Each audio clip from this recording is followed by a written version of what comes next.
Os primeiros habitantes da Baixada Fluminense foram os índios tupinambás, da grande família Tamoio.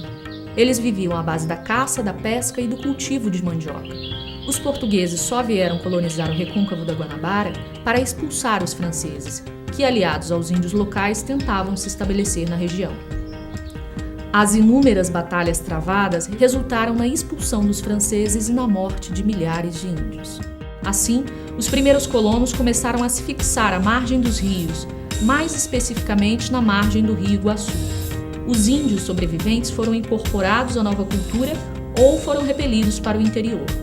Os colonos começaram, então, a construir os primeiros engenhos de cana-de-açúcar, iniciando o processo de povoamento na região. E em 1700, um pouco antes ou depois, alguns pesquisadores falam 1704, o Garcia Rodrigues abre o caminho novo das Minas Gerais. E esse caminho vai favorecer os povoados aqui da Baixada, porque o caminho corta a Baixada. Então é nesse período, em 1725, pouco antes, que os antigos povoados aqui da Baixada, que eram lugarejos, povoados, arraiais, eles são elevados à condição de freguesia. O que é uma freguesia? É um distrito. E aqui é o berço do município de Iguaçu. Isso é um marco permanente da história da cidade, que é Iguaçu Velho. Nós estamos aqui diante do que restou da matriz da freguesia de Nossa Senhora da Piedade do Rio Iguaçu. Essa torre foi o que sobrou de um grande templo, foi para marcar a presença da Igreja Católica na freguesia de Iguaçu. Em 1822 é inaugurada a Estrada Real do Comércio, que transformava o Porto de Iguaçu num importante entreposto comercial entre a região do Vale do Paraíba e a cidade do Rio de Janeiro, o que transformou a freguesia de Nossa Senhora da Piedade do Iguaçu no principal povoado da região, surgindo assim a necessidade de se criar um município. E o município de Iguaçu reuniu 6 freguesias.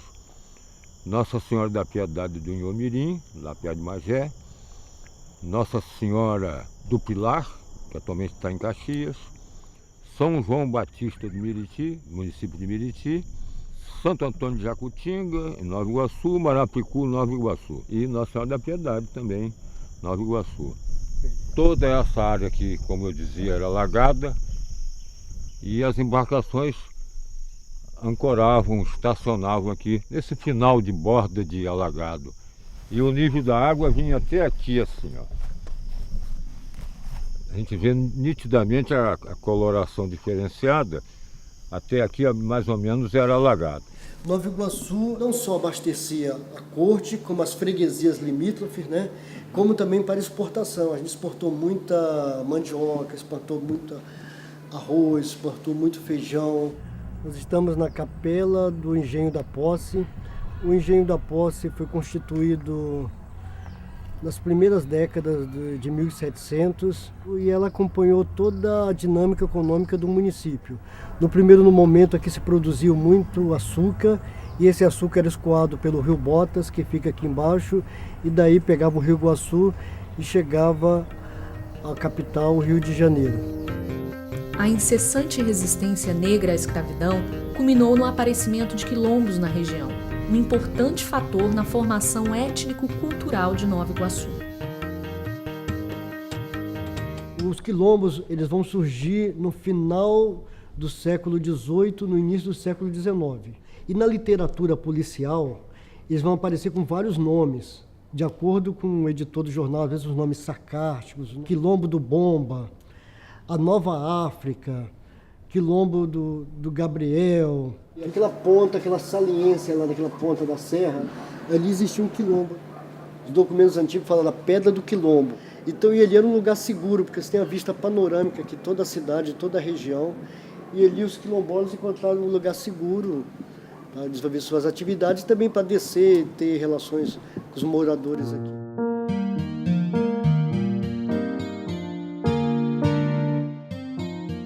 A Junta Real do Comércio, depois da chegada de Dom João ao Brasil, providenciou a abertura de uma estrada que ligasse a Baixada Fluminense ao Vale do Estado do Rio de Janeiro, chamado de Vale do Paraíba Fluminense. A chegada do trem em 1858 mudou completamente o panorama da cidade.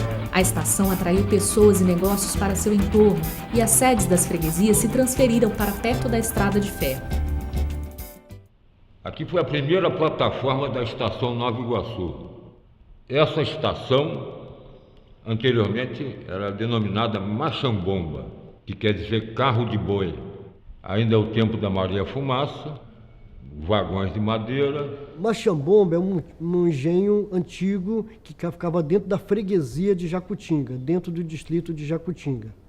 Era um engenho que depois passa a ser também um povoado que fica em torno daquele engenho. Acontece que Machambomba surge mesmo quando é inaugurado o trem, em 29 de março de 1858. Em 62, 61, a sede da freguesia de Jacutinga, a sede do distrito de Jacutinga é transferida para Machambomba.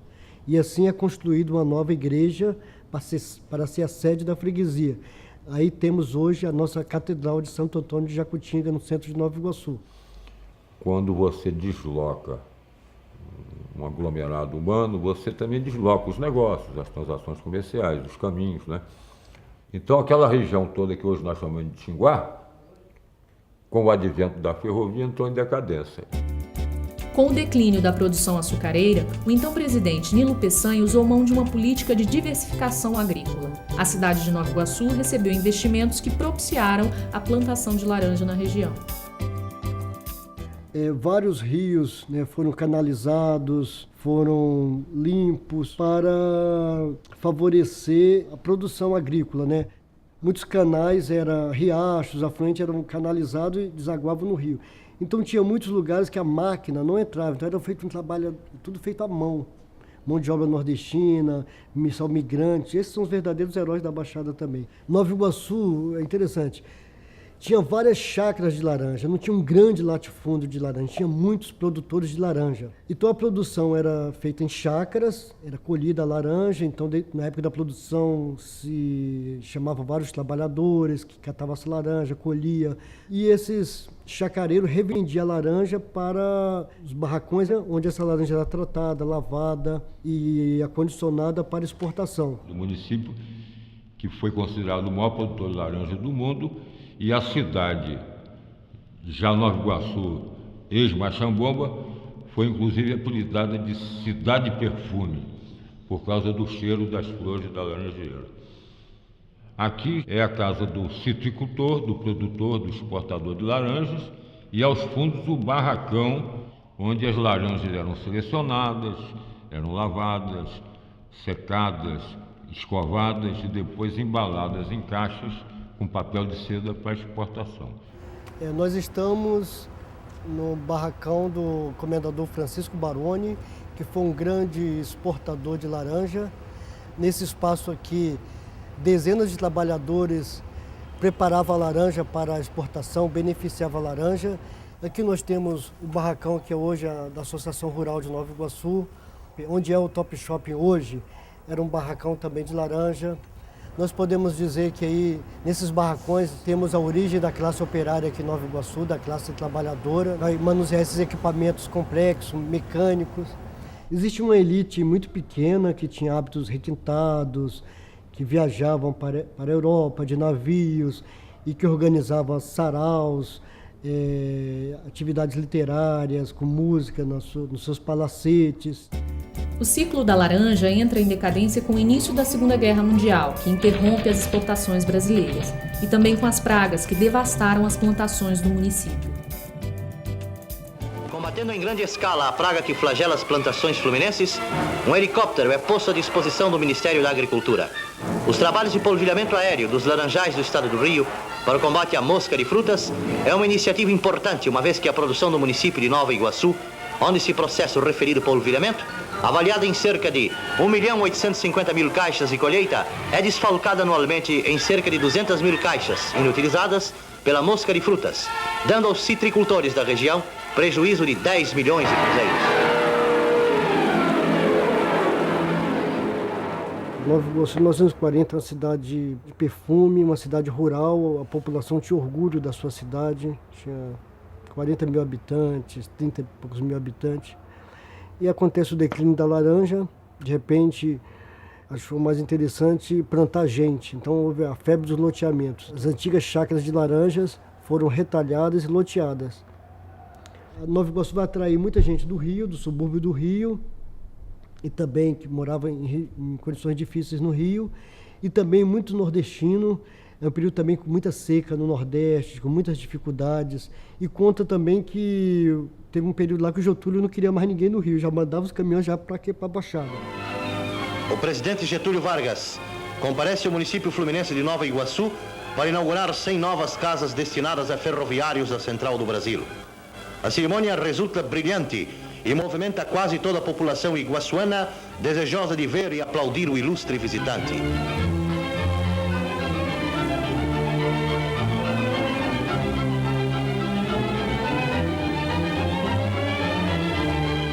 Quando vem a decadência da laranja, da exportação da laranja, e começam os loteamentos, a superpopulação invade essa região, de gente vinda na base do êxodo rural, de modo que a Baixada, se há problema para ser solucionado aqui, em face da superpopulação. O boom demográfico ocorrido na década de 60 trouxe milhares de pessoas para a cidade, que foram se arranjando na terra e se submetendo aos poderes locais instituídos na ausência de políticas públicas. O golpe militar de 64 agravou ainda mais a violação dos direitos da população iguaçuana. Nova Iguaçu, durante a ditadura, teve uma rotatividade muito grande de prefeitos. Nós tivemos vários interventores, saía um prefeito, entrava outro, às vezes um prefeito era derrubado sob as mais diversas alegações de corrupção, disso, daquilo. Então, isso tudo criou uma instabilidade política muito grande na cidade. Aí nisso surge a Diocese de Nova Iguaçu. A Diocese de Nova Iguaçu é criada em 1960, mas em 66, realmente com a chegada de Dom Adriano, que a Diocese vai realmente assumir a causa do povo, uma vida mais digna aqui na Baixada. Dom Adriano foi um bispo católico, foi o terceiro bispo de Nova Iguaçu. Ele nasceu em Sergipe em 1918 e faleceu em Nova Iguaçu em 1996. Ele assumiu Nova Iguaçu como bispo em 1966. 2 anos depois, ele propôs uma pastoral que desse respostas concretas ao homem e à mulher da Baixada. Por isso ele foi incompreendido, foi perseguido, caluniado. Ele foi sequestrado em 76, torturado. Em 79, soltaram uma bomba na Catedral de Nova Iguaçu, no Santíssimo. Somente assim, com o apoio da Igreja Católica, a partir de 76, 78, é que começa o processo de o povo vai se organizando dentro da igreja. Dom Adriano cria a Comissão Justiça e Paz para defender os direitos humanos, defender organizações de trabalhadores. Dom Adriano também é considerado um dos fundadores do MAB. Ele mesmo conseguiu recurso para construir a sede do MAB, para comprar a sede do MAB, o Sindicato das Domésticas, o Sindicato dos Metalúrgicos, o Sindicato dos Comerciários. Então, nesse período da década de 60, final da década de 60 e início de 70, Dom Adriano ele vai incentivar várias pesquisas e estudos sobre a Baixada Fluminense, sobre o fenômeno da Baixada Fluminense. A Baixada, nesse período, vai ser alvo de estudo, porque é uma região explosiva. Uma região que, de uma hora para outra, tem uma explosão demográfica somente verificada na Índia.